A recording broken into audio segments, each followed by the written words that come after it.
Ano Bíblico, o estudo diário da Palavra de Deus com o pastor Carlos Oliveira. Continuando nosso ano bíblico, hoje a Epístola de Paulo aos Hebreus, capítulo 7 ao capítulo 9. Melquisedeque, tipo de Cristo. Porque este Melquisedeque, rei de Salém, sacerdote do Deus Altíssimo, que saiu ao encontro de Abraão, quando voltava da matança dos reis e o abençoou, para o qual também Abraão separou o dízimo de tudo, primeiramente se interpreta rei de justiça, depois também é rei de Salém, ou seja, rei de paz, sem pai, sem mãe, sem genealogia, que não teve princípio de dias, nem fim de existência, entretanto feito semelhante ao Filho de Deus, permanece sacerdote perpetuamente. Considerai, pois, como era grande esse a quem Abraão, o patriarca, pagou o dízimo tirado dos melhores despojos. Ora, os que dentre os filhos de Levi recebem o sacerdócio, têm mandamento de recolher de acordo com a lei os dízimos do povo, ou seja, dos seus irmãos, embora tenham estes descendido de Abraão. Entretanto, aquele cuja genealogia não se inclui entre eles recebeu o dízimo de Abraão e abençoou o que tinha as promessas. Evidentemente, é fora de qualquer dúvida que o inferior é abençoado pelo superior. Aliás, aqui são homens mortais os que recebem dízimos, porém ali, aquele de quem se testifica que vive, e por assim dizer também Levi, que recebe dízimos, pagou-os na pessoa de Abraão, porque aquele ainda não tinha sido gerado por seu pai, quando Melquisedeque saiu ao encontro deste. Se, portanto, a perfeição houvera sido mediante o sacerdócio levítico, pois nele baseado o povo recebeu a lei, que necessidade haveria ainda de que se levantasse outro sacerdote segundo a ordem de Melquisedeque e que não fosse contado segundo a ordem de Arão? Pois quando se muda o sacerdócio, necessariamente há também mudança de lei, porque aquele de quem são ditas estas coisas pertence a outra tribo, da qual ninguém prestou serviço ao altar. Pois é evidente que nosso Senhor procedeu de Judá, tribo a qual Moisés nunca atribuiu sacerdotes. E isto é ainda muito mais evidente quando a semelhança de Melquisedeque se levanta outro sacerdote, constituído não conforme a lei de mandamento carnal, mas segundo o poder de vida indissolúvel. Porquanto se testifica: tu és sacerdote para sempre, segundo a ordem de Melquisedeque. Portanto, por um lado se revoga a anterior ordenança por causa de sua fraqueza e inutilidade, pois a lei nunca aperfeiçoou coisa alguma, e por outro lado se introduz esperança superior pela qual nos chegamos a Deus, Cristo, sacerdote único e perfeito. E visto que não é sem prestar juramento, porque aqueles sem juramento são feitos sacerdotes, mas este com juramento por aquele que lhe disse: o Senhor jurou e não se arrependerá, tu és sacerdote para sempre. Por isso mesmo Jesus se tem tornado fiador de superior aliança. Ora, aqueles são feitos sacerdotes em maior número porque são impedidos pela morte de continuar. Este, no entanto, porque continua para sempre, tem o seu sacerdócio imutável. Por isso também pode salvar totalmente os que por ele se chegam a Deus, vivendo sempre para interceder por eles. Com efeito, nos convinha um sumo sacerdote como este, santo, inculpável, sem mácula, separado dos pecadores e feito mais alto do que os céus, que não tem necessidade, como os sumos sacerdotes, de oferecer todos os dias sacrifícios, primeiro por seus próprios pecados, depois pelos do povo, porque fez isto uma vez por todas, quando a si mesmo se ofereceu. Porque a lei constitui sumos sacerdotes a homens sujeitos à fraqueza, mas a palavra do juramento que foi posterior à lei constitui o Filho perfeito para sempre. Capítulo 8. A antiga aliança era o símbolo transitório da nova, superior e eterna, da qual Cristo é o mediador. Ora, o essencial das coisas que temos dito é que possuímos tal sumo sacerdote que se assentou à destra do trono da majestade nos céus, como ministro do santuário e do verdadeiro tabernáculo que o Senhor erigiu, não o homem, pois todo sumo sacerdote é constituído para oferecer tanto dons como sacrifícios. Por isso era necessário que também esse sumo sacerdote tivesse o que oferecer.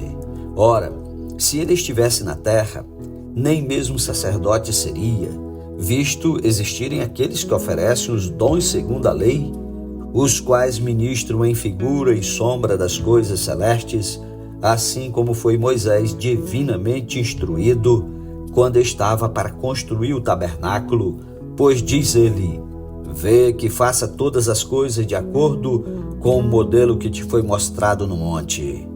Agora, com efeito, obteve Jesus ministério tanto mais excelente, quanto é ele também mediador de superior aliança instituída com base em superiores promessas. Porque se aquela primeira aliança tivesse sido sem defeito, de maneira alguma estaria sendo buscado lugar para uma segunda. E de fato, repreendendo-os, diz: eis aí vem dias, diz o Senhor, e firmarei nova aliança com a casa de Israel e com a casa de Judá, não segundo a aliança que fiz com seus pais, no dia em que os tomei pela mão para os conduzir até fora da terra do Egito, pois eles não continuaram na minha aliança, e eu não atentei para eles, diz o Senhor. Porque esta é a aliança que firmaram com a casa de Israel depois daqueles dias, diz o Senhor. Na sua mente imprimirei as minhas leis, também sobre o seu coração as inscreverei. Eu serei o seu Deus e eles serão meu povo. E não ensinará jamais cada um ao seu próximo, nem cada um ao seu irmão, dizendo: conhece ao Senhor, porque todos me conhecerão, desde o menor deles até o maior. Pois para com as suas iniquidades usarei de misericórdia, e dos seus pecados jamais me lembrarei. Quando ele diz nova, torna antiquada a primeira. Ora, aquilo que se torna antiquado e é envelhecido está prestes a desaparecer. Capítulo 9. Os ritos, ofertas e sacrifícios mosaicos eram imperfeitos e ineficazes. Ora, a primeira aliança também tinha preceitos de serviço sagrado e o seu santuário terrestre. Com efeito, foi preparado o tabernáculo, cuja parte anterior, onde estavam o candeeiro e a mesa e a exposição dos pães, se chama o Santo Lugar. Por trás do segundo véu se encontrava o tabernáculo, que se chama o Santo dos Santos, a qual pertencia um altar de ouro para o incenso e um altar da aliança totalmente coberta de ouro, na qual estava uma urna de ouro contendo o maná, o bordão de Arão que floresceu e as tábuas da aliança, e sobre ela os querubins de glória, que com a sua sombra cobriam o propiciatório. Dessas coisas, todavia, não falaremos agora pormenorizadamente. Ora, depois de tudo isto assim preparado, continuamente entram no primeiro tabernáculo os sacerdotes para realizar os serviços sagrados.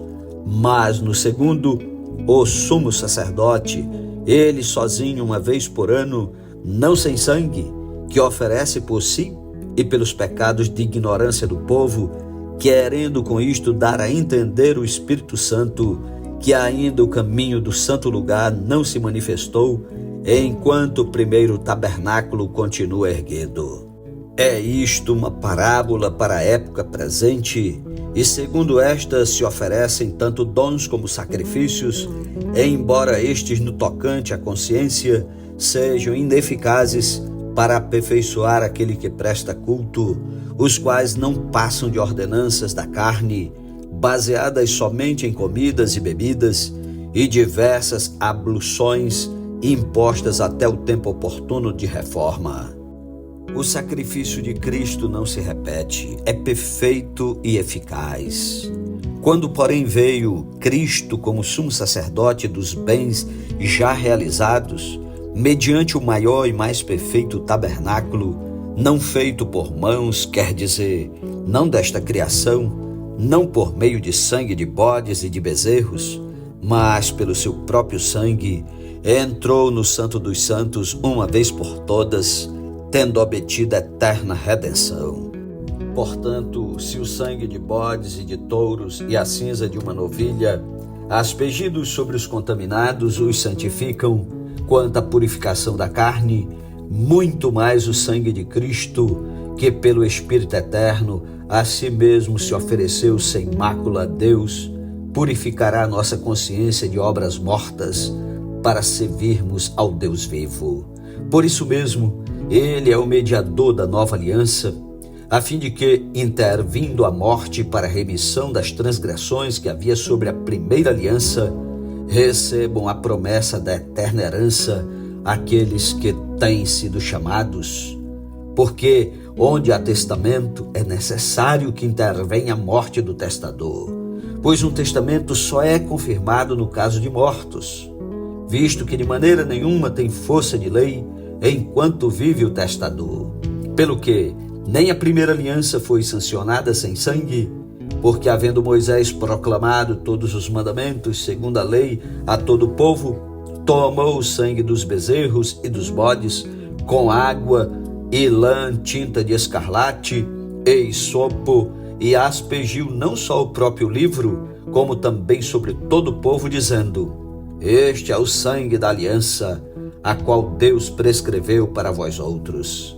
Igualmente também aspergiu com sangue o tabernáculo e todos os utensílios do serviço sagrado. Com efeito, quase todas as coisas, segundo a lei, se purificam com sangue, e sem derramamento de sangue não há remissão. Era necessário, portanto, que as figuras das coisas que se acham nos céus se purificassem com tais sacrifícios, mas as próprias coisas celestiais com sacrifícios a eles superiores. Porque Cristo não entrou em santuário feito por mãos, figura do verdadeiro, porém no mesmo céu, para comparecer agora por nós diante de Deus, nem ainda para se oferecer a si mesmo muitas vezes, como o sumo sacerdote cada ano entra no Santo dos Santos com sangue alheio. Ora, neste caso seria necessário que ele tivesse sofrido muitas vezes desde a fundação do mundo. Agora, porém, ao se cumprir os tempos, se manifestou uma vez por todas para aniquilar pelo sacrifício de si mesmo o pecado. E assim, como aos homens está ordenado morrerem uma só vez, vindo depois disto o juízo, assim também Cristo, tendo se oferecido uma vez para sempre, para tirar os pecados de muitos, aparecerá segunda vez sem pecado aos que o aguardam para a salvação. Amém. Louvado seja Deus pela sua santa palavra. Tire tempo para orar e meditar. Que o Senhor Deus te abençoe e te guarde. Parabéns para você que tem acompanhado todos os dias o ano bíblico. Deus seja louvado. Não desista, falta só um pouquinho para concluirmos a leitura de toda a Bíblia no ano 2023. Que Deus o abençoe e até amanhã em nome de Jesus. Amém.